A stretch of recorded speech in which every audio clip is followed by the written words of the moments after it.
بسم الله الرحمن الرحیم. شروع اللہ کے نام سے جو بڑا مہربان نہایت رحم والا ہے. اعوذ باللہ من الشیطان الرجیم. بسم اللہ الرحمن الرحیم.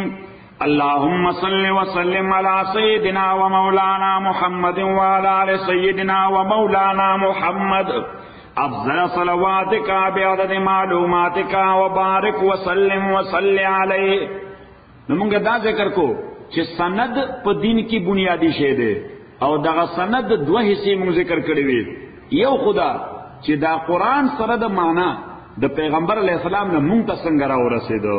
نو دا خو پا ہر دور کی پا کروڑون انسانان دا پیغمبر علیہ السلام نا بیا صحابہ نا بیا تابعین نا بیا اتباع التابعین نا اس پا دنیا کے سورہ مدرسی بھئی دا قرآن پا لکونو، سورہ طالبان بھئی پا کی پا کروڑونو، سورہ استازان بھئی پا لکونو. دا قرآن دا نقل کئیے فرام جنریشن ٹو جنریشن.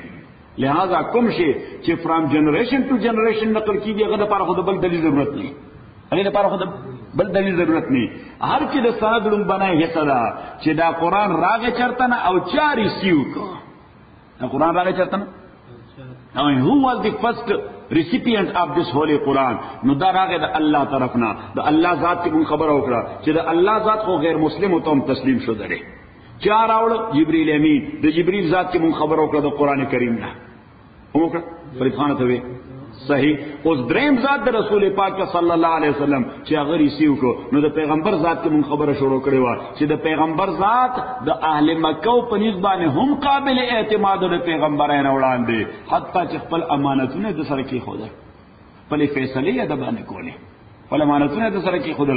واقعہ دا کعبے چی جگڑا پیدا شا حجر اسود بانے فیصلے چا بانے اکڑا رسول پاک صلی اللہ علیہ وسلم بنے. پیغمبر علیہ السلام چڑم بنے دعوت ورکو پل جوند ورطا وڑاندے کہ فقد لبست فیکم غمرا من قبلہ او خلق ما خطاسو کی سلویخ کانے جوند تیر کرے دے زمان متعلق مسخ یاد دے صدروغ سفرار صدوکا چرتا یوزل پا جوند کی سلویخ کانے ای بیتا پا دی خبرو پوئے گی نا ما وجدنا فیکا اللہ صدقا تو پا دریو شئینو پوئے گی پا صداقت پا دیانت او پا امانت. پس وہ خبر پوئے گی صداقت دیانت او امانت. خبر ذہن کی لال صداقت دیانت او امانت او دا بنیادی شیئے دی صحیح. او دریم خبرہ چی پیغمبر علیہ السلام کلا ہرقل مانا قیصر روم تھا دا روم بادشاہ تھا دا اسلام دعوت والا خط کو لے گو دحیے کلبی رضی اللہ تعالیٰ عنہ خط یوڑو قیصر روم اگر آرڈرو کو چکم عرب زما پا دی ملکی اسیگی ای پا فلانی تاریخ بانے ٹوڑ را جمع کئی زر دی سڑی متعلق سے تپوسو نا چکو ناغی یہ را جمع کل امام بخاری و تفسیری حدیث ذکر کرے دا ٹول عرب مختلفو پولیس اسٹیشنوں تا اطلاع لڑا دا بادشاہ حکم دے دا عربانو گیدرک پکار دے صحیح. نو عربان چا سور و سوک بزنس تلیو سوک وزٹ لتلیو سوک پیچوانوی زبانیو سوک انلیگل تلیو صحیح شو. نو دا ٹول را جمع کرل تازی فنگر پرنٹس دے پیشی دا رجسٹریشن دے رجسٹریشن سرا قیصر روم تیرا وصل لوی پسلگونو خلق ناس دی قیصر روم راگا ادخپل ترجمان پا حوالا دا دین تپوسو کو وی ما تا یو خط راغلے دی یو سڑیر طرفنا ستاسو دا علاقے دے محمد نامدہ صلی اللہ علیہ وسلم صحیح. نوی زر دی سڑی متعلق تاسو نسا تپوسونا کول غوالم خوی ما تا داوائی ایوکم اقرب نسبا منکم الیہ چی دا نسب پا اعتبار تاسو کی دا قریب سوک دے اس من طول پختانیو خود سوک نسب کیو بل تنزدیو سوک بالا نکے وہ طول یوزائی سیویو بالا نکے زما استان نکر طول یوزائی دے صحیح. خو بیالان کے خو ٹرائب تقسیمی گی صحیح. نوی چی نزدی دا اگر ٹرائب تا سوک دے یا اغتا دا نسب پا اعتبار. نا ابو سفیان رضی اللہ تعالی اغا وقت مسلمان نو حضرت ابو سفیان وی ما چاپیرو کا تر زمانہ زیاد نزدی رشدار بل سوک نو ما ورطی جیز زیم اوی طول عربو تصدیق مکچاو دا دن زیاد نزدی دا اغا بل سوک دی گیدرن کی نشتا.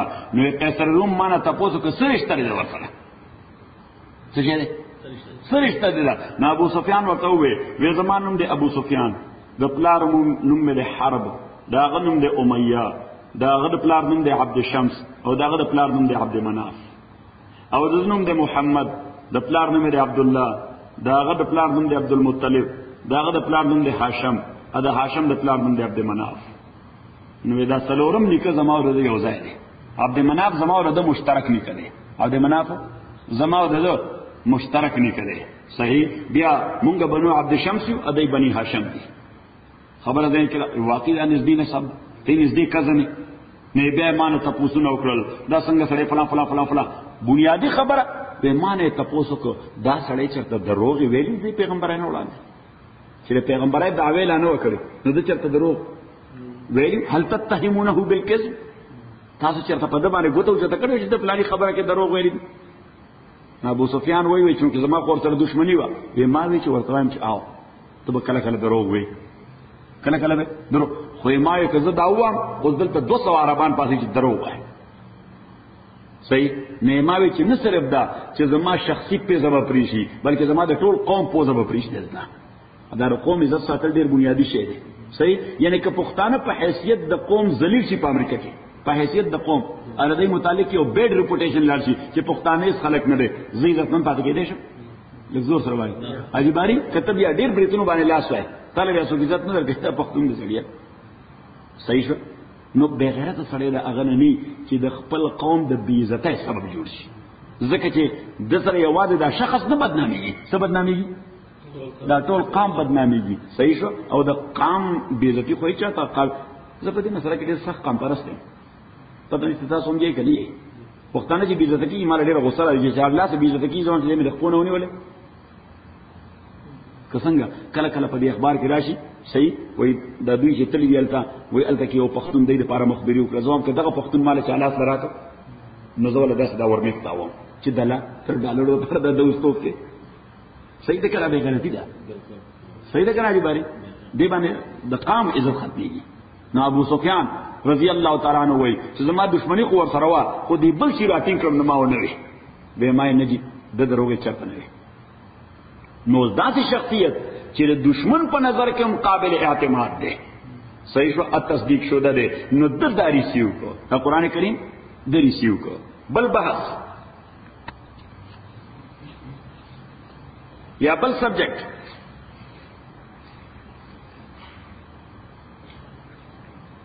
کوم کتاب چې سړی شروع کوي کوم کتاب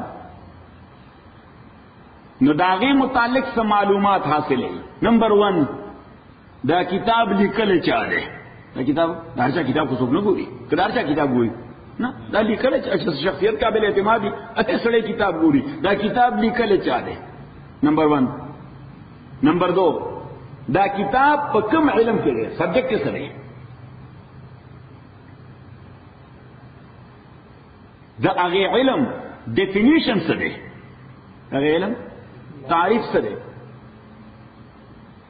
دا غي علم موضوع څه ده د څه نه بحث کوي او دا غي غرض او غایت څه دي سره پاره وایي غرض او غایت څه دا علم سره پاره حاصلو غرض او غایت مقصد. نو دا قرآن دا خو مونږه مخکې ذکر وکړو چې کتاب د چاره د الله دی دغه بحث ته خلاص شو. د دې ډیفینیشن څه دی تعریف نو دا ولیکي چې دا کتاب د الله دی نازل شوی دی په واسطه د جبرئیل محمد رسول الله تا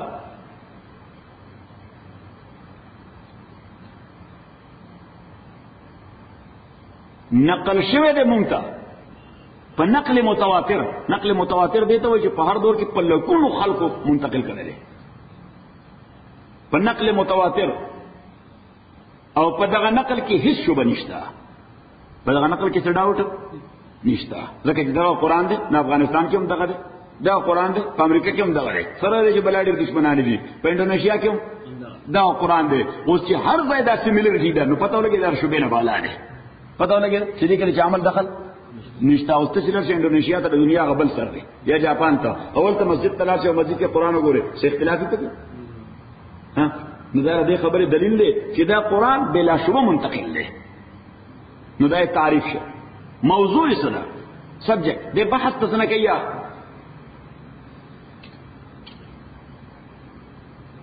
نو موضوع دې انسان دی په دې حیثیت چې دې مکلف ته په شریعت باندې د دې موضوع سره انسان دی په دې حیثیت چې دې مکلف ته په شریعت باندې.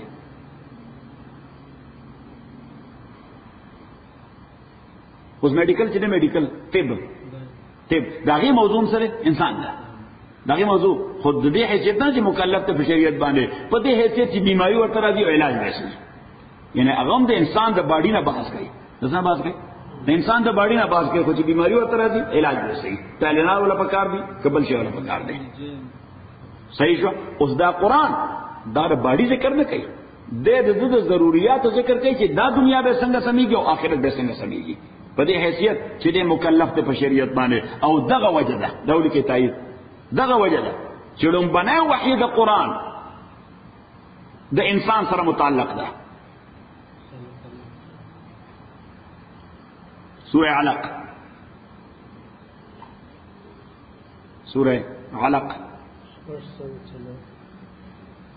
600 د سره مر دی بیا فوټو سټ بس دی جوړ کړی تا ور کړی دا فوټو سټ دا لیست والا دا تا دا هم جوړ شوی د فوټو سټ وباسه کنه چې زړی دي ها لری نو دای ته بیا ټول ورک نو په دای چې راوي بس مو ټول ها نه دا تاسو ټول ته ملو شو په دې تاسو ته نو قرآن شریف کې موجود نه خلک ځان څه کوي.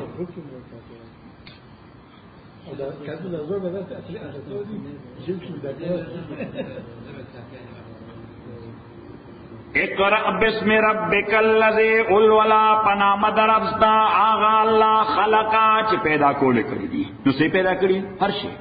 آبجیکٹ دلته ذکر نه دی. دلته آبجیکٹ یا مفعول ذکر نه دی چې څه پیدا کړی؟ هر شی پیدا کړی. خلق الانسان من علق پیدا کړی د انسان د فروزن بلډ نه یا د کلاټ نه د شین د کلاټ نه هغه ته علق وایي. خلق الانسان من علق اقرا الولا وربك الاكرم اپروردگار ستا الاکرم ډیر عزتونو ورکون کې دی. دا اکرم دوه معنی دي. یو معنی چې ډیر جنرس دی، نمبر 2 چې ډیر عزتونو ورکون کې دی. الذي آغا اللہ علم بالقلم چې تعلیم ورکړ دے په واسطه د قلم. علم الانسان تعلیم ورکړ دے انسان ته ما لم یعلم د هغه شی چې دې په نه پوهیږي. نو دغه آیاتونه پیغمبر علیه السلام ته نازل شو. اوس دا څنګه دا فائدہ کوي چې موضوع د قرآن انسان دی. نو دا توړي کوي نمبر 1 چې لومبنه حکم د قرآن یا لومبنه لفظ چې د انسان په غوږ ولګید د وحی لومبنه لفظ چې د انسان په غوږ ولګید هغه سره اقرا. څه شي؟ اقرا قل ولا. نو دینه پته ولګید چې علم څومره اهم شی دی په اسلام کې. ځکه لومبنه حکم د خدای چې راغی نو سو اقرا. نو ورته دا وایي چې اخرى، نه ورته دا چې اوسکا، نه ورته دا وایي شابه ډالر وګټه، نی وردا وې شابه ټول امریکای مالک شاه. لومبنه خبره ورته وکړه اقرا. ځکه د انسانیت زیور علم دی. انسانیت زیور څه شي دی؟ اجي غني علم دی. نو لومبنه لفظ چې د انسان په غوږو لګیدو د خدای د حکم هغه څه شي؟ اقرا. یوا دویم بسم ربک پنامه درفستا. نو لولې چې حرف لولې چې حرف خو مد نظر به د الله رضا وي پکې. صحیح شو. نو اس مسلمان که قرآن زده کوي نو هم به د الله لپاره زده کوي، که حدیث زده کوي هم به د الله لپاره زده کوي، که انجینیر جوړیږي هم مد نظر به دی چې د خدای د مخلوق څخه خیر کوم، که ډاکټر جوړیږي هم به مد نظر دی چې د اخلاق د مخلوق څخه. نو دې کې کوم فیلډ کې څه زده کړه کوي هغه به عبادت کاونټ کیږي. سفلا خانه پوینټس پورته کوي کنه. دا دریم پوینټ پکې چې بسم ربک. اوس ناروا کار ته سړی بسم الله نشي ویل. کوي شي سړی چې غلا کوي دا وایي بسم الله الرحمن الرحیم. سړی چې صدقه کوي دا وایي بسم الله الرحمن الرحیم. سړی چې چیټینګ کوي نو وایي بسم الله الرحمن. ځکه په ځان یې کوي دا بسم الله په ایمان ختميږي. ناروا ته کوي بسم الله وایي خو څه کیږي؟ یعنی یو سړی خدای مکه خدای زمونږ عزتونه وساتي. یو سړی که زناکاری شروع کوي نو وایي بسم الله الرحمن الرحیم. که ناروا د پر سړی بسم الله وایي ایمان ختميږي. خبره ذهن کې رااله. نو چې الله تعالی وایي چې اول ولا پنامه د ربستا نو دی امپلیسټلی دا شی فائدہ که چې لولې به هغه شی چې شریعت کې جایز وي. ځکه بسم الله به ورته نو بسم الله خو ناجایز ته نشي ویلی، څه ته به وایي؟ جایز ته به وایي. نو پته ولګي چې کوم شی په شریعت کې ناجایز یا بل ولې نه، کوم شی چې شریعت کې ناجایز هغه به لولې نه. څلورم نقطه الذي خلق آغا اللہ تعالی چې ټول مخلوق پیدا کړی دی او ورپسې ذکر وکړه خلق الانسان. نو دا انسان په مخلوق کې داخل دی کنه داخل چې الله تعالی وی ټول مخلوق پیدا کړی نه، پته ولګي چې انسانم من جمله د مخلوق څخه دی هم پیدا کړی.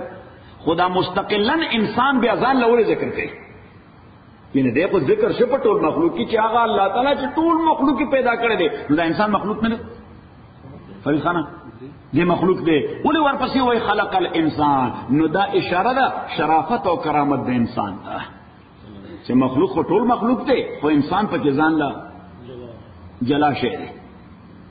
اهمیت د انسان، شرافت د انسان، کرامت د انسان.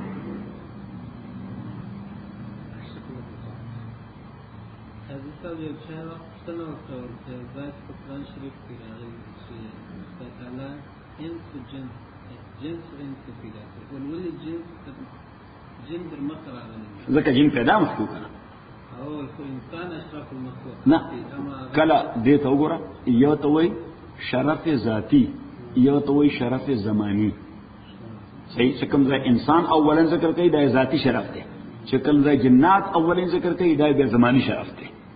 صحیح شو؟ دې ته وایي تقدم زمانی. بل نقطه من علق د وینې نه پیدا کړی دی. نو پته ولګېده چې بنیادی حقیقت د انسان حیوانیت دی.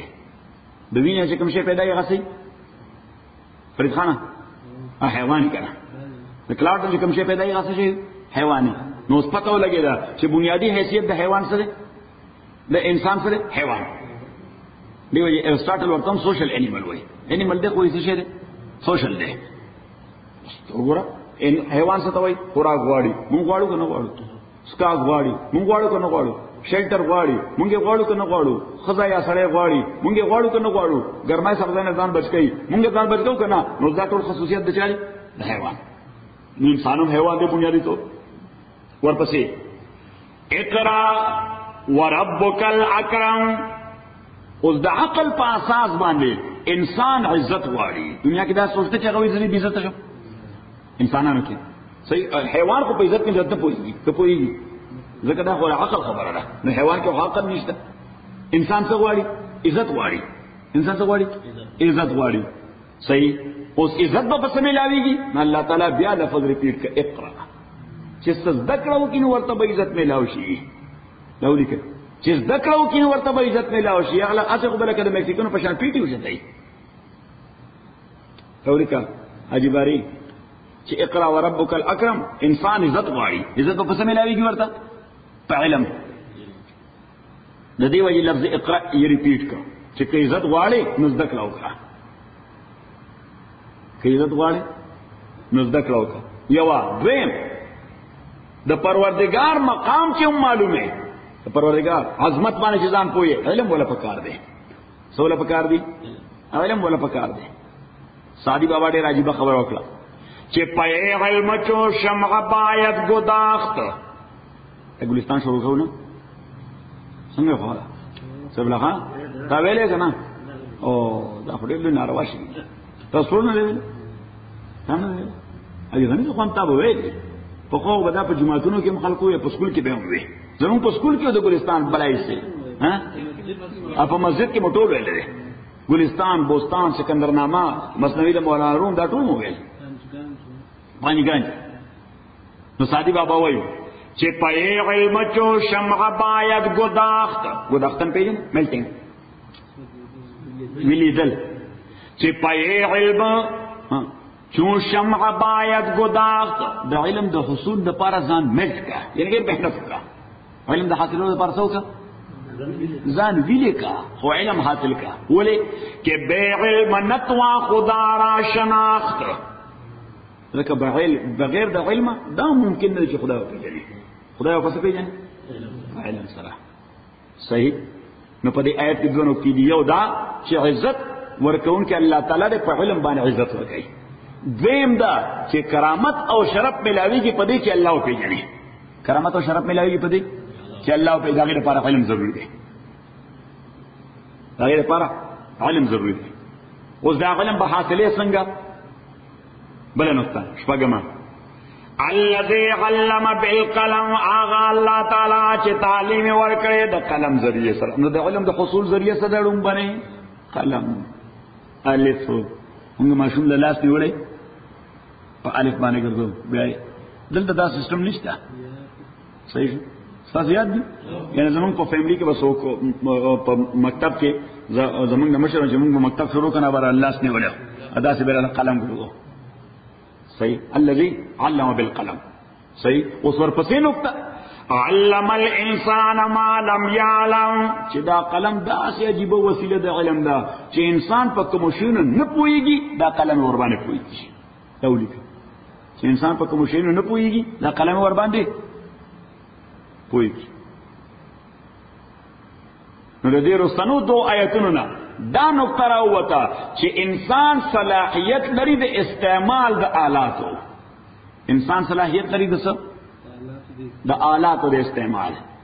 دا ټول دنیا چې کنټرول کوي په څه باندې کنټرول کوي؟ په آلاتو. دا نه چې بدن په قوت د بدن په قوت باندې خو دې خرم نشي کنټرول کولای. که خر لیونه شو دې کنټرول کولی شي؟ خو په څه کنټرول کړی دی؟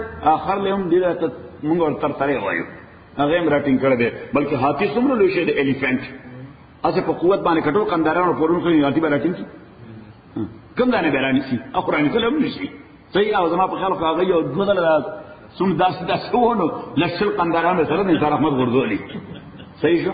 خو دا انسان د آلاتو استعمالون کې دی هغه مضبوط هاتي دومره یو نحیف و نظر سره ور سره هغه ترټر کې صحیح هغه پاسه ماشومان سره تاسو وکړه. نو سپتا ولګی دا چې انسان حیوان دی دا ولیکي انسان حیوان دی خو عاقل حیوان دی.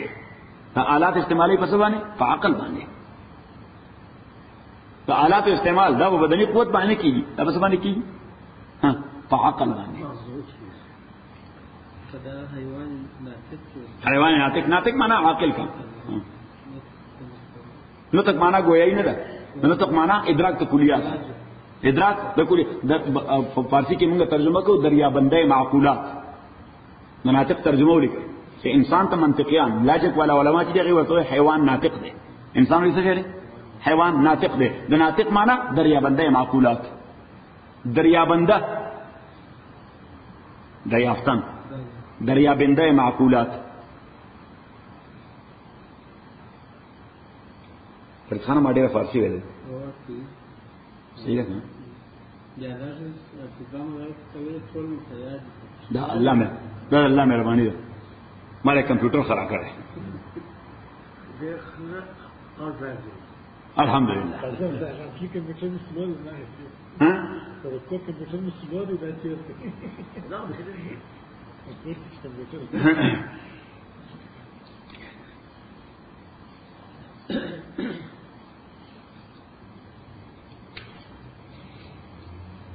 اوس غرض او غایا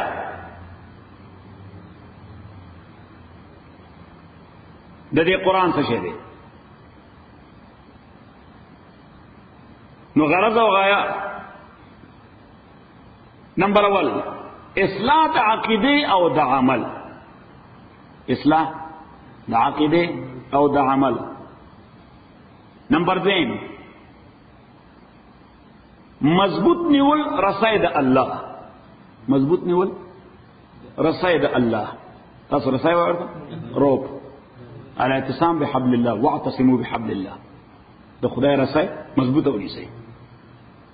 او نمبر 3 حاصلول د خوشبختی د دنیا او د آخرت. حاصلول د خوشبختی د دنیا او د آخرت.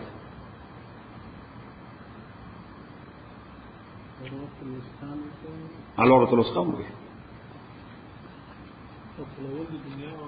حاصلول د خوشبختی د دنیا او د آخرت. شیخ شاه زین بیا پیسو طرف تر کنه چې حاصلول د دنیا دی وایي چې اوس به دی وایي اوس به دې نه پس قاضي ته پیسې تقسیم نه کړه چې مقصد د قرآن دی حاصله ول دنیا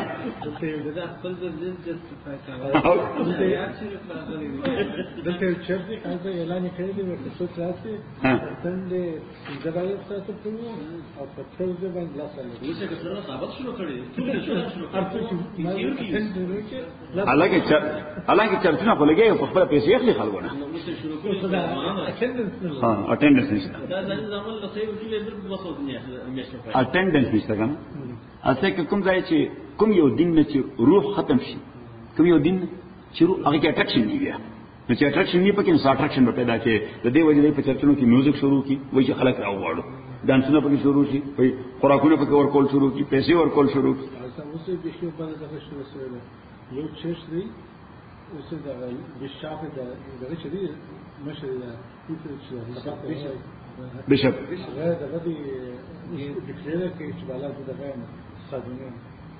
اللہ اکبر خدای دې وکړي. ہاں سورہ بنی اسرائیل سورہ اسراء ورته وایي بنی اسرائیل ورته وایي پتہ نه تاسو کوم لفظ دی کړي انځلسه پاره بالکل ابتدا ہاں 203 آیت نمبر 9 او 10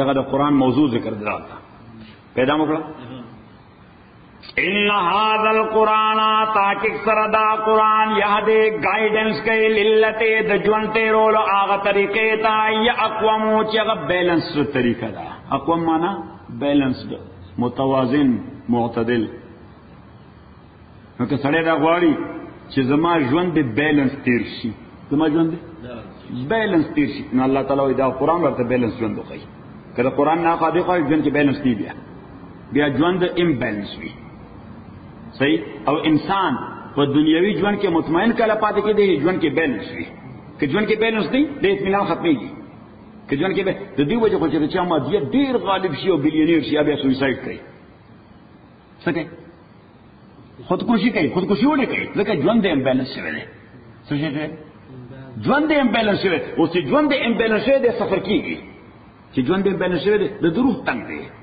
چې ژوند امبیلنس شوی د روح تنګ د روح او د بدن یو بل سره جوړ نه راځي د روح او د بدن یو بل سره جوړ نه راځي نو بیا وصل ته دی وجه فینس لګولې دا ګولډن برج باندې التسان فینس کو کې یو برج سو ورته ګولډن برج نه باندې ډېر لوی ډیفنس ځکه چې دغه خلک هلته ولاړ هغه پلر ته ورو غتل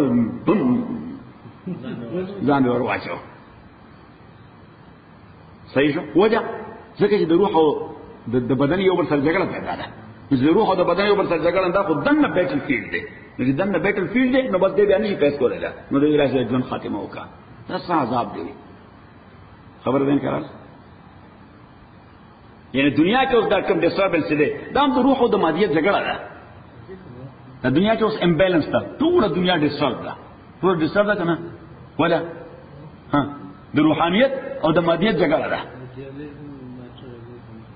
ته دې جګړه ده ایډیالیزم نه سپریچوالېزم ها د روح او د مادیت جګړه ده علامه په خپل یو شی کې ډېر عجیب خبره کړې ده چې عالم کو ہے پر مارے کئے روح و بدن پیش دنیا ته بیا د مارے کا د روح و بدن را مخ کړه عالم کو ہے پر مارے کئے روح و بدن پیش تہذیب نے پھر اپنے درندوں کو ابارا درنده خو پیژنې صحیح ہے هغه وی دا کم خلق چې د مادیت په اساس باندې په روحاني خلقو حمله کوي دا تهذیب درندگان دي تاسو شری دا تهذیب درنده اوس د تهذیب درنده په روحانيت باندې ولې حمله کوي ځکه د روح او د مادیت جګړه پیدا کوي د روح او د مادیت ځکه نو چې کوم خلق روحاني وي دا ماده پرست خلک ځان د لپاره خطر کوي ماده پرست خلک څه غني ځان د لپاره خطر کوي دا شګر دي وایي څه شي دي صحیح بنیادی خبره ده دا بم خو پکې رستو راغلی دی صحیح بنیادی شی بل دی دا بم خو صرف د موټیویټ کولو لپاره د موبلایز کولو لپاره چې ماس ډیسټرکشن دی او فلان دی او فلان دی صحیح انا کېسته هم نه اوس په خپل وایي شته نو دا د روحانیت او د مادیت جګړه ده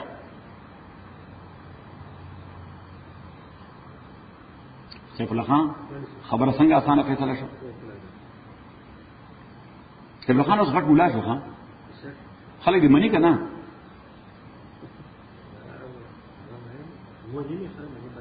ها دا خلا اسې پښتانه چې د مولا ومني نو دا بیا ډېر کمال دی ځکه پښتنو خدای هم ډېر پټانه منلی دی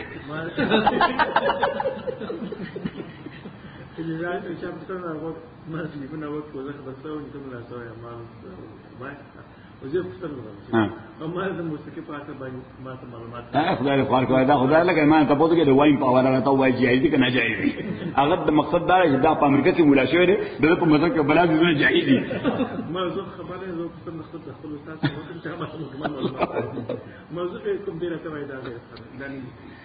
ان هذا القرآن تاکہ سردا قرآن یاد للت گائیڈنس ورکئی آغا طریقے او آغا لارے طرف تا ہی اقوامو چی آغا دیر معتدل او دیر بیلنس لار دا او انسان جون تیری گی پدی چی دا لائف بیلنس وی کہ لائف امبیلنس ور حدیث کی رضی پیغمبر علیہ الصلوۃ والسلام فرمائی چی ایون پا مادی جون کے ہم بیلنس پیدا کا اخراجات دا آمدن تر حد رقم کا اخراجات تاسو اخراجات وای ایکسپنسز حدیث کې راځي پیغمبر علیہ السلام فرمای الاقتصاد نصف المعیشه د آمدن او د ایکسپنسز په میس کې بیلنس پیدا کول دا 50% خپل اکانومی کنټرول کړه وما علی من اقتصد حضور علیہ الصلوۃ والسلام فرمای ک خپل اخراجات او ایکسپنسز دي د آمدن راکته کړل ته باندې چاته لاس نیسی بیګر باندې جوړیږي ته باندې چانه قرضې غواړي نه به ځای لکېږي رسوا کېږي به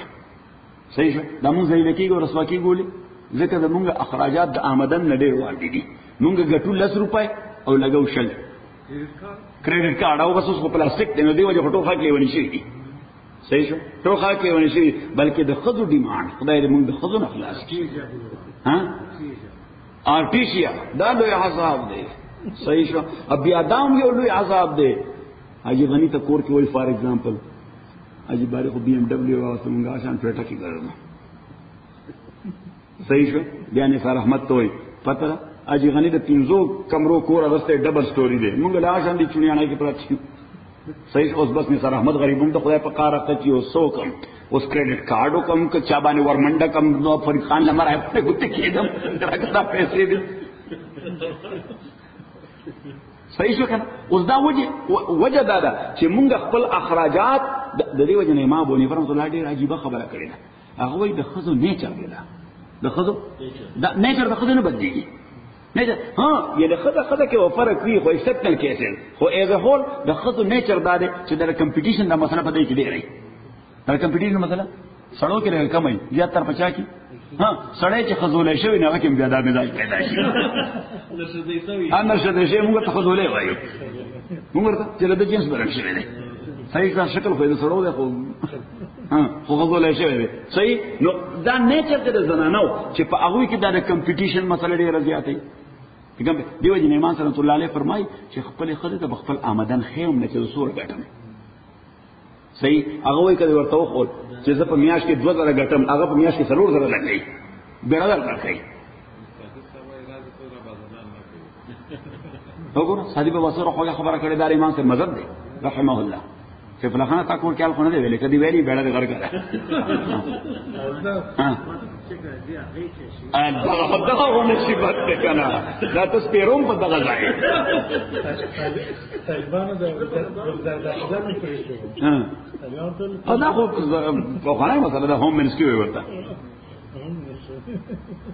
نو فرمائی ان هذا القرآن تاکہ سردا قرآن یاد گائیڈنس ورکے للتی آغلار طرفتائی اقوام چیغا دیر بیلنس لار دا ویبشر المؤمنین ابشارت ورکی مومنان آغتا یعملون الصالحات چی عمل کینی کنلو اجرن کبیرا چی دوی دا پارا لوی اجر دے آخرت کے نو دنیا کے دا بیلنس جوند طریقہ در تخیصوک دا قرآن او آخرت کے دلوی اجر بشارت در کئی پتہ لگے دا نو اس غایہ او غرض او مقصد دا قرآن حاصلول دا سعادت او خوشبختی دا دنیا و دا آخرت حاصلول او خوشبختی دا دنیا و دا آخرت صدا خوشبختی دا دنیا دا مطمئن زندگی خوشبختی دا دنیا صدا مالدار زندگی نه، څه شي مطمئنه زندگی.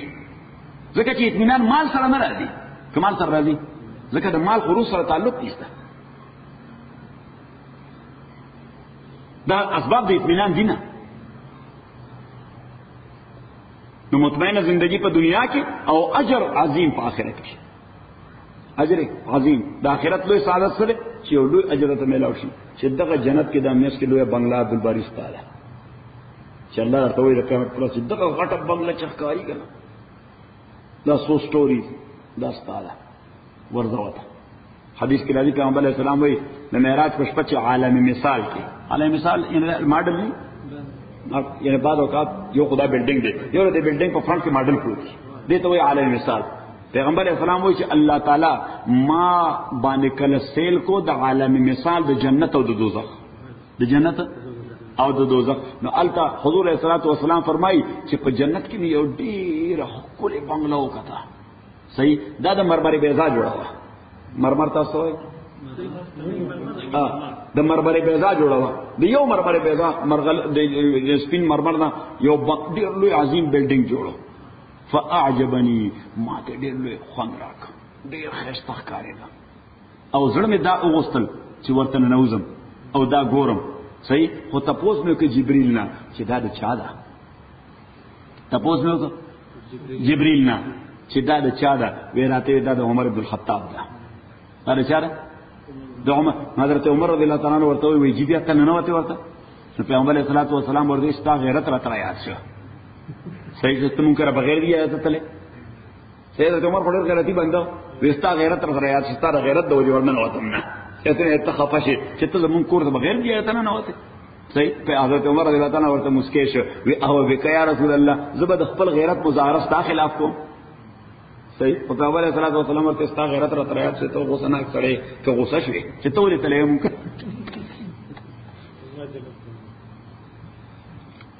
الله تعالی دې موږ ته سعادت د دارین وایي ان شاء الله. هلته هم قرآن وایي. حدیث کې راځي پیغمبر علیه الصلوۃ والسلام فرمایي چې د قرآن مفاهیم او معانی ختميږي نه د دې اصل معانی به اهل جنت ته په جنت کې ملاويږي. هلته هم درسونه د قرآن څه شي وایي درسونه وایي.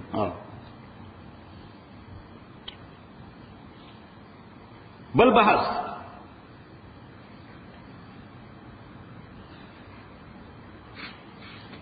تفسیر تعویل او تحریف.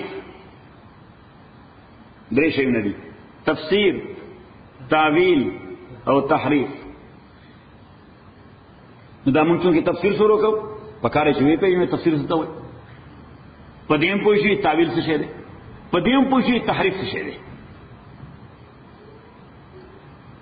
دا لفظ تفسیر دا د فسر نه دی فا سین ر فسر.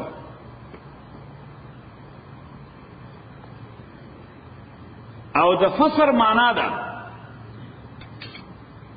پیدا کردن معنای سخن، پیدا کردن معنای سخن د لفظ معنا پیدا کول دي ته وایي فسر. دا یو معنا د لغت کې. دویمه معنا یې ده وا کردن چیزې را او پنول وا کردن چیزیں را ہاں نہ بلا ملک کا وا کردن چیزیں را تشیق الاول خود دے قرآن تفسیر کے عموم دا دوارا کارا کرو د لفظ معنی پیدا کرو او اوپن کرو دے د لفظ معنی پیدا کرو او خلاص ہو گئے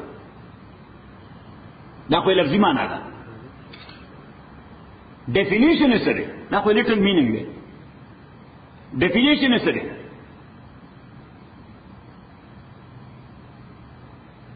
کہ تفسیر آغا علم دے کہ پاغے کے بحث کولشی بحث کولشی دا اللہ دا کتابنا پدا سے انداز کہ معلوم شی مراد او مقصود دا اللہ پدا سے انداز کہ معلوم شی سب کہ دا اللہ تعالیٰ دے آیت نسا مراد دے سوئی منتج سو کوئی بحث پہ کولشی دا کتاب اللہ نا پدا سے انداز کہ معلوم شی پہ مراد دا اللہ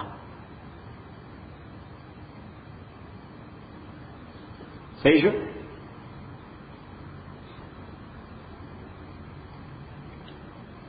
خو د تفسیر موضوع سره نو تفسیر موضوع قرآن ځکه تفسیر سره بحث کوي. موضوع دې ته وایي چې کوم شی نه پکې بحث کیږي، نو دا ولې کوي چې موضوع د تفسیر قرآن دی.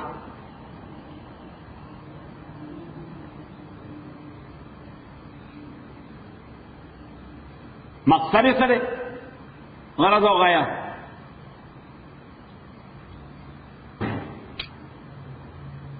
نو مقصد د تفسیر فهم د کتاب الله.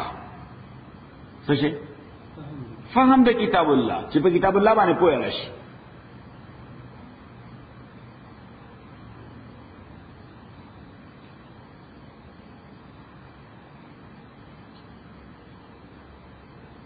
بل شی د تعویل.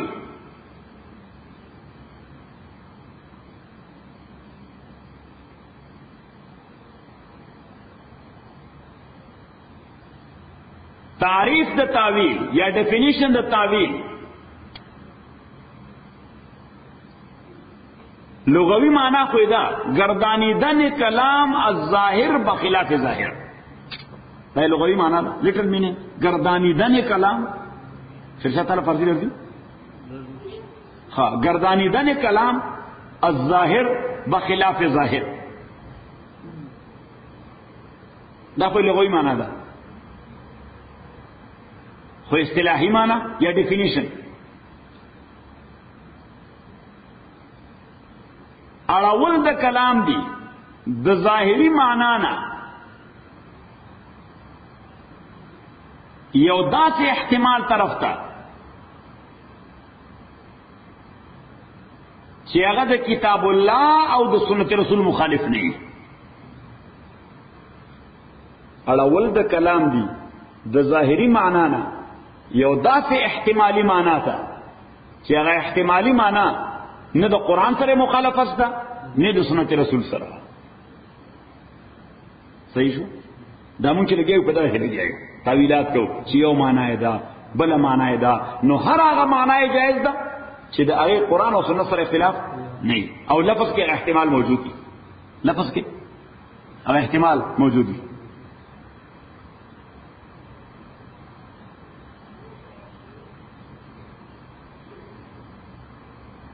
او دیتا وای تدبر. دې وای تدبر فی القرآن. قرآن کی فکر کول، قرآن کی فکر کول. اللہ تعالیٰ فرمائے افلا یتدبرون القرآن، خلق قرآن کی غور و خوض نہ کوي. ام علی قلوب اقفالها، اکنه دوی په زړونو باندې تالی لګېدلې دي، قلف لګېدلې دي. یو حدیث تشریفي او دا حدیث هغه لفظ داس کول تاسو فرمایي ټول نس کوي کې هغه سنیو خپل یو داسې عجیب او رواجي خبرې څنګه یو څه ته ځای خوشاله سره رواري نه. څه مقصد؟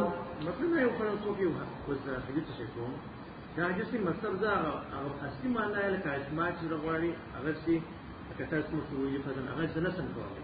نور دا مروج اصلاحات او شان دا پرانا باسم نه. خدا سے مسئلہ ہے چې یو عالم دی، عالم خو په دې باندې کوئی د حدیث اصل تقاضا سره یا د کې بل تعویل سکے دی. یو غیر عالم دی، غیر عالم ته اجازه صرف تر دې حد چې ما یو عالم نه داسې ورېدلی دي. لکه موږ د جماعت والو ګره تبلیغ جماعت والو صحیح دی چې بیان کوي دی کله دا نه وایي چې حدیث کې راغلی دی، وایي یو حدیث چې مفهوم موږ د بزرګان نه اورېدلی دی. څه وایي یو حدیث چې مفهوم موږ د خپل بزرګان نه اورېدلی دی. صحیح. نو دې باندې سړي ذمہ داری ختم شي. ځکه یو سړی عالم نه او د یو حدیث خبرو کې غیا حدیث نه یا دغه معنا نه انت حدیث کې پیغمبر علیه الصلاۃ والسلام فرمایي من کذب علی فلیتبوا مقعده من النار. چا چې یو غلطه خبره ماته منسوب کړ دې ځان له جهنم کې کوټه جوړي. صحیح شو؟ نو دې وجه یعنی یو علما هغه په یو لفظ کې چې هم لک شک وي چې دا لفظ حدیث کې قاعده راغلی کې جلسه، حالکه ډول د عربی لفظ دی ځوانو معنا سره ناستا، د قاعده معنا سره ناستا، او د جلسه معنا سره ناستا. خو هغه په دې کنفیوز چې پیغمبر علیه السلام لفظ جلسه ویلو او که لفظ قاعده ویلو، حالکه معنا ډول یو ده. خو دغه عالم علاکه لوی محدث دی، لګیاره علم حدیث علماء ته پڑھاوي. خو چې دغه یو کنفیوژن پیدا شو چې د پیغمبر کلمه جلسه ده اکه قاعده ده، حالانکه مفهوم معنا دواړو یو ده. نو هلته دی په آخر کې وایي او کما قال علیه السلام، یا لکه څنګه چې پیغمبر علیه السلام فرمایلي دي. صحیح شو چې هغه وبال نظام بچ کی چرته جهنم کې به اختیار کوټه جوړ نشي. دا ډېر احتیاط والا شی دی. صحیح شو. نو دې ته وایي تعویل. نو تعویل یو ممدوح او اپریسیټډ عمل دی. د چا لپاره؟ علماء لپاره. تعویل یو ممدوح عمل دی. ممدوح معنا اپریسیټډ، ویلکم. خو د چا لپاره؟ علماء لپاره. بل شی تحریف.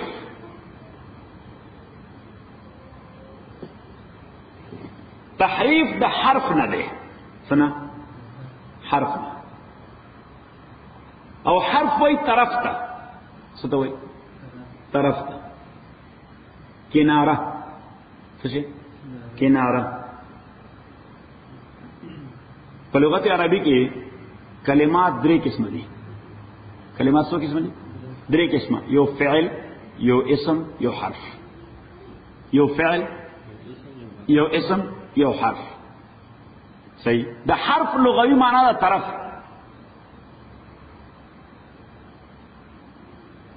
یا کناره. یو د آیت کې راغلی. let me take you to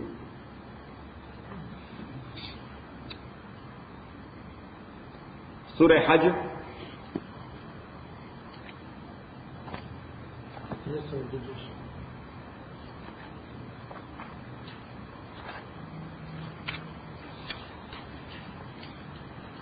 آیت نمبر 11 وګورئ.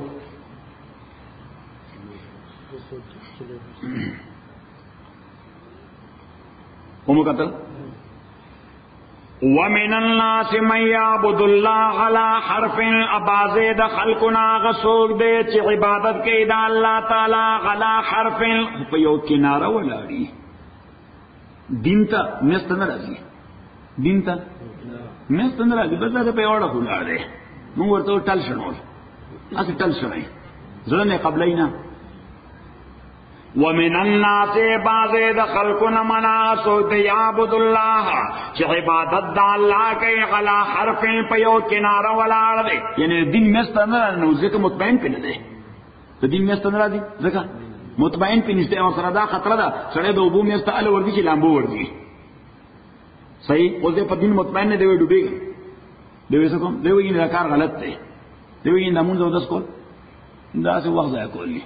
ها د دین کول لګنی نو دې بس په اړه ولاړ دی.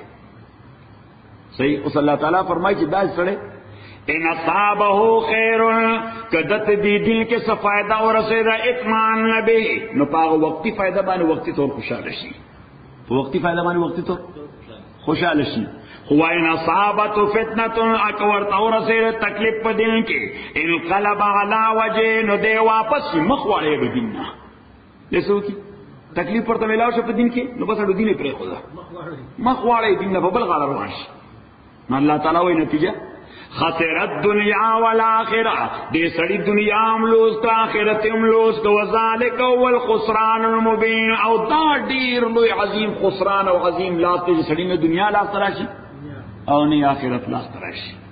دې دنیا لاس راشي او نه آخرت لاس راشي. نو د حرف معنا ده طرف کناره.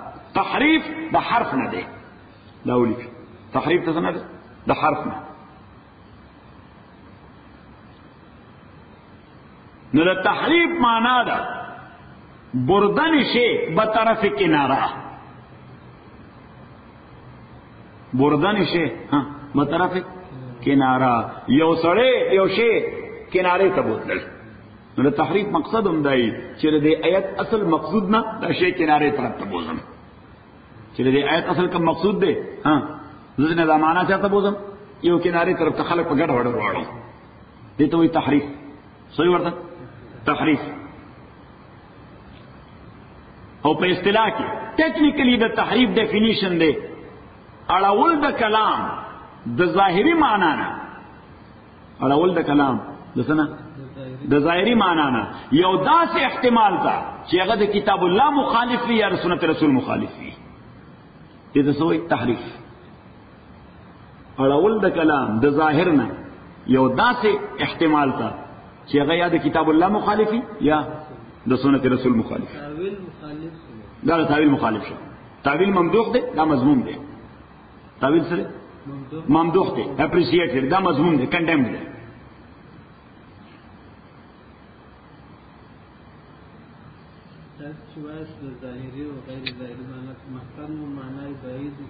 او معنا بعید او قریب. بل بحث طریقې د تفسیر د قرآن، طرق التفسیر، طریقې د تفسیر د قرآن. یو شی طریقه غواړي.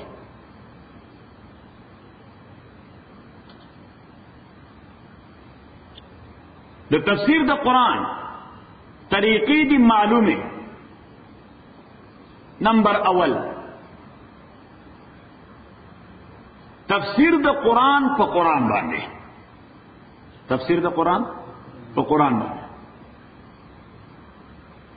یعنی د قرآن د یو آیت مفهوم زیات واضح نی نو بل آیت یا پاغه آیت کې فالوین کلمات داغه تفسیر کوي. تفسیر د قرآن په قرآن باندې دا په خپل کې دوه قسمه دي. تفسیر د قرآن په قرآن باندې دوه قسمه دي. کله دا تفسیر متصلا شوی، کله منفصلا شوی. متصلا معنا یعنی دا آیت چې د کوم معنا واضح نه ورپسې آیت را روان دي یا ورپسې لفظ را روان دي تشریح کوي. صحیح دی ته وي متصلا. کله تفسیر د قرآن په قرآن کې شوی څه متصل، او کله شوی منفصل بل ځای ته هغه پیدا کې چې د دې آیت مفهوم واضح نه دی، د دې مفهوم چې قرآن کې بل ځای شته چې دا واضح کړي. خبر را لدین. مثال درم بنی تفسیر د قرآن په قرآن باندې متصلا.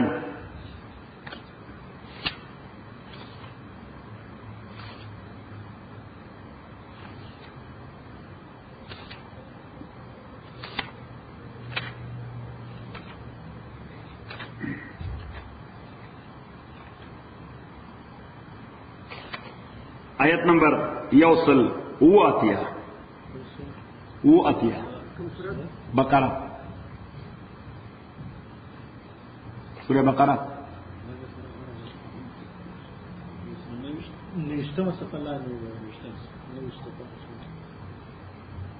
پیدا مکو لمبے ہسٹوریکل بیک گراؤنڈ گورے ماتا گورے کہ روزہ پہ ابتدا کے فاسٹنگ روزہ په ابتدا کې دا به شروع کېده د ماسخوتن او د کېدو سره سبا تر نو ته پورې. نو د شپې به هم روژه وه، د ورځې به هم روژه وه. دا ولیکئ چې روژه به شروع کېده کله ماسخوتن چې څو به ته بیډ ته لاړې، چې څو پورې بیډ ته نه وې ته خوراک جایز و، خو چې بیډ ته به لاړې د کېدو لپاره څو وخت به هم لاړې. اوس که سړی 9 بجې ورته د هغه روژه 9 بجې شروع کېده، که سړی 10 بجې ورته د هغه روژه پیشنوی پکې نه پیشنه پکې نو. اوس د روزي مفهوم سره دریو کارونه بدن بچ کې. د روزي معنا سره دریو کارونه بدن بچ، خوراک نه، اسقاق نه، مباشرت نه. دا ولې د روزي مفهوم دغه چې دریو کارونه باندې کې، درې کارونه پکې ناروا دي. نمبر 1 خوراک، نمبر 2 اسقاق، او نمبر 3 د میا او د خزي خاوند یو ځای کېدل.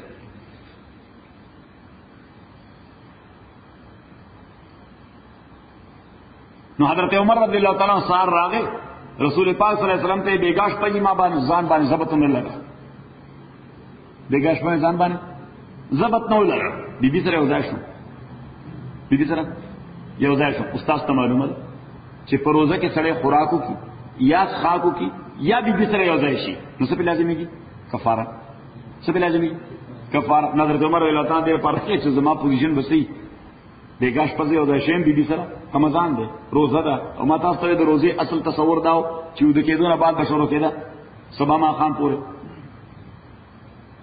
صحیح پیغمبر اسلام ورته کېنه جبريل امین نه آیت ګورئ. اوحل لکم جائز گردوی شوی تاز دا پارا لیلت السیام پشپد روزو کے الرفسو یو ځای کېدل. اعلان سائکم بیبیان اقبل سر وهن لباس لکم دا بیبیان پردل تاز دا پارا وانتم لباس لون تاسو پردے دوی دا پارا. لباس توی دا پردہ دا کم زمین بدن پھٹ کر دی الله تعالی وی خزه د خاوند پرده او خاوند د ښځې پرده ده. نو خاوند به د ښځې راسیاته نه وي او ښځه به د خاوند، دا دواړه د یو بل رازدان وي، د دواړه سي د یو بل رازدان وي. نو دا څنګه چې خاوند خپل مور پلار ته لګي چې زما دا ښځه چې دا داسې ده، دا داسې ده، ښځه خپل مور پلار ته لګي زما خاوند چې دی بیا داسې کوي داسې کوي، دې سره کور روان شي روان شي. وګوره الله تعالی دې یو بل پرده ده، دې خپل پرده د انګړی ته نور واسي، دې خپل پرده د انګړی ته نور. ځکه چې بیا اوس مثلا که یو خاوند لګي د خپل ښځې متعلق د ښځې او خپل رور ته وایي یا خور ته وایي یا پلار ته وایي یا مور ته وایي یا اجنبي سړي ته وایي یا نو د دې معنا دا ده چې دا ښځه په کنټرول کې نه ده. یعنې دې ځکه دا شکوا کوي چې دا ښځه په کنټرول کې نه ده. نو بیا زمونږ په پته نشته قندهار کې څه پوزیشن دی، زمونږ وطن کې ورته د ښځې دنه وایي بیا وایي دا سړی د ښځې دنه دی صحیح. او که ښځه هغه لګي خپل مور او پلار ته، نو پته ولګېده چې دې ښځې کې ښځوال نشته چې خاوند په اعتماد کې والي.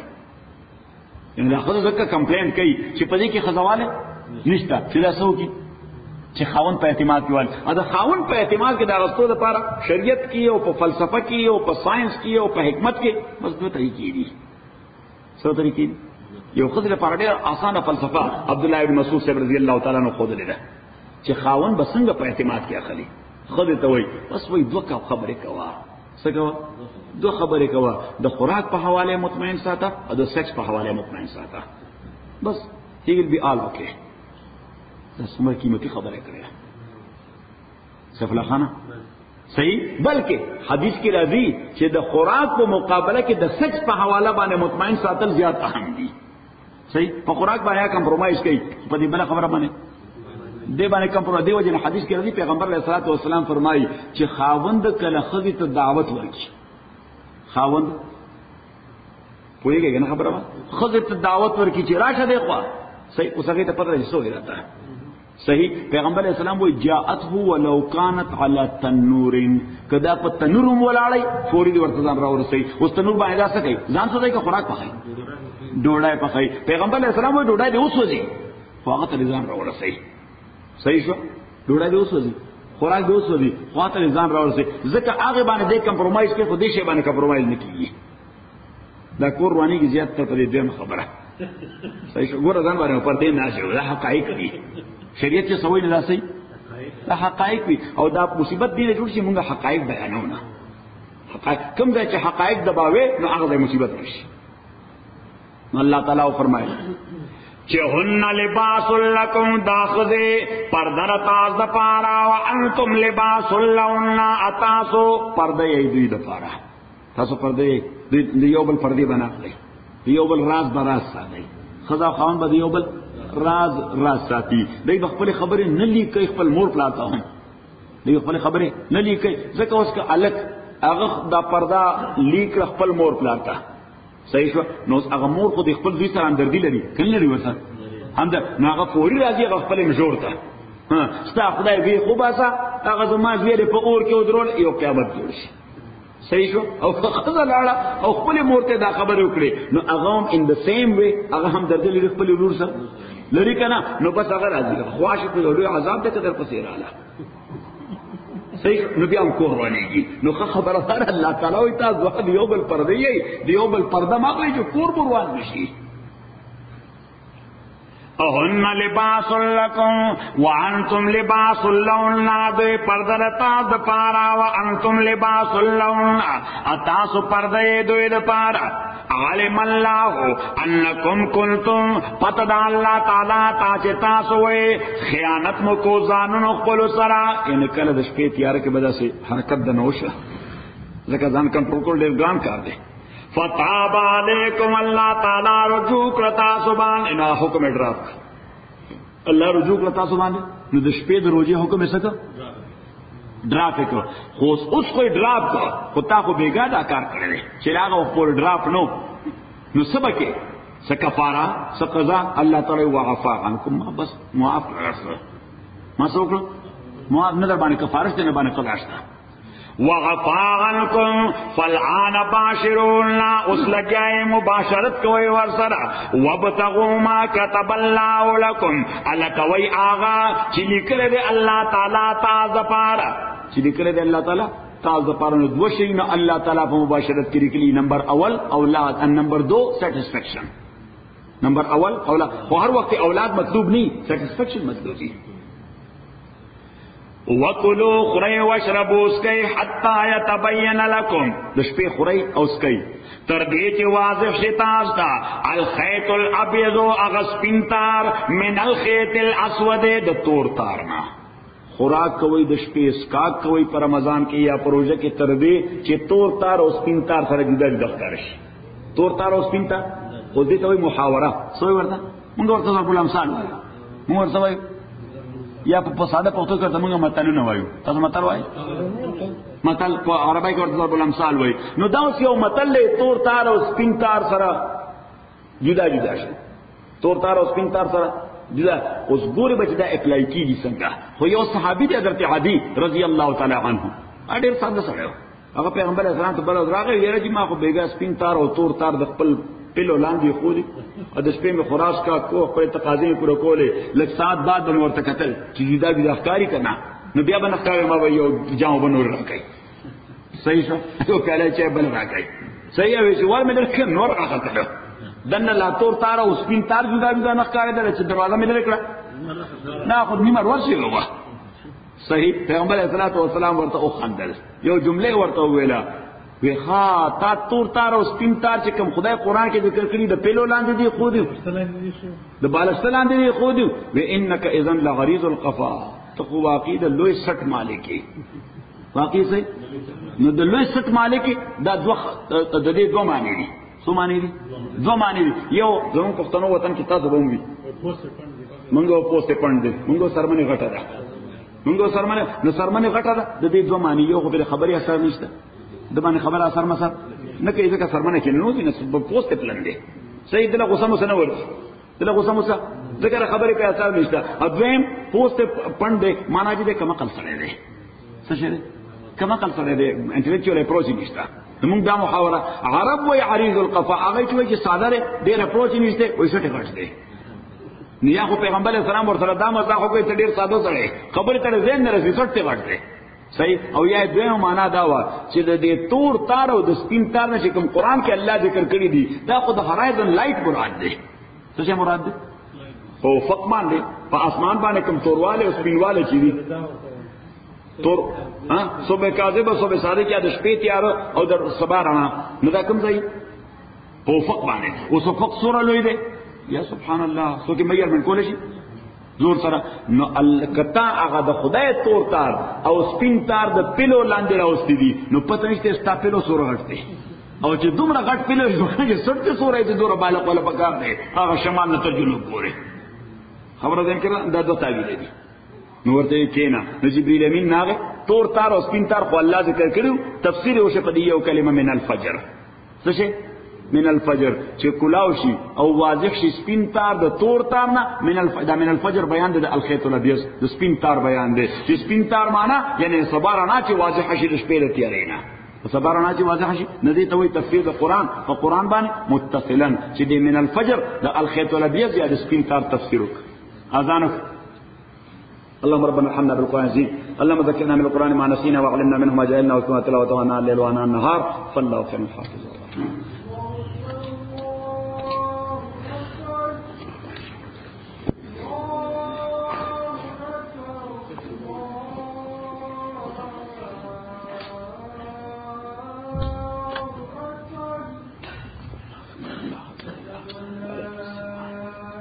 حاجی باری وہاں حاجی باری لیکن حضرت خیل تفسیر فن کئی قسم ہے بالکل مزہ کی اس کا سوچ پیدا شکا واہ کون سے فلاخانہ دکان دے کر جو تفسیر نئے فن کئی جگہ سے اس لگے پہنچ میں پیدا شکا